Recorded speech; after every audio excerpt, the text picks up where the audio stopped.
Oh, she was awesome. From the first time she raced at Churchill Downs. She ran 4th first time out, and then we took her to Ellis Park and she broke her maiden running by 9. After that, Pocahontas, and she just took off.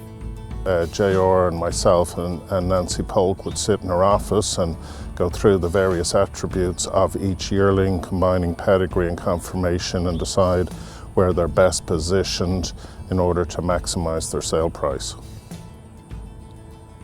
She was a business lady, straightforward, and she just loved the horses. She would come up at night and dry off the foals when we had babies in the middle of the winter. 2 o'clock in the morning, here she'd come, her and her little dog. You know, we'd go to the races, and she just loved the game. Anything about it, the sales, all of it. She loved it all. Well, we'd had a long-term relationship with Mrs. Polk. She was a very quiet, very pragmatic lady. I mean, she loved her farm. She absolutely loved her farm. I mean, she loved, when we went out to look at yearlings, she would show up every time we'd go look at yearlings. She loved watching her horses sell. She loved watching her horses run. I mean, I think it gave her great pleasure to have a horse like Daddy's Little Darling compete at the highest levels. It was the most excitement she said she'd ever had. Yeah, she really loved the racing game.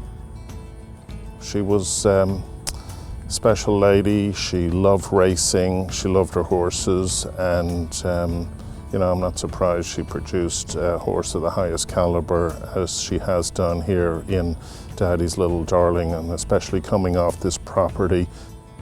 I think Daddy's Little Darling is a very unique offering in terms of the potential that she offers as a broodmare prospect. She won a grade 1 on the turf, going 1.25 miles. Madam Dance-a-Lot's trying to get to Daddy's Little Darling. They move past New Money Honey. Daddy's Little Darling from Madam Dance-a-Lot. Daddy's Little Darling beats Madam Dance-a-Lot half a length. Well, this mare is, you know, she checks all the boxes. She's got that high, very top-level racing ability. She combines excellent physical characteristics. She stands 16 hands. She's correct. She's an excellent mover. She's balanced, and she has the trait of being a top temperament, which has allowed her to continued her success at the highest level, racing as a 2-, 3-, and 4-year-old. Daddy's Little Darling will sell in the Night of the Stars at Fasig Tipton the evening after the Breeders' Cup, and that was Normandy Farms' choice. You wish you weren't in this spot. You wish she was still alive to enjoy her horse. And I think it gave her an immense amount of pleasure in the latter years of her life. She was a second in the Kentucky Oaks at 1.125 miles on the dirt. Yet her half-brother won the Breeders' Cup Sprint. So she's clearly a range of optimal distances that the pedigree has demonstrated.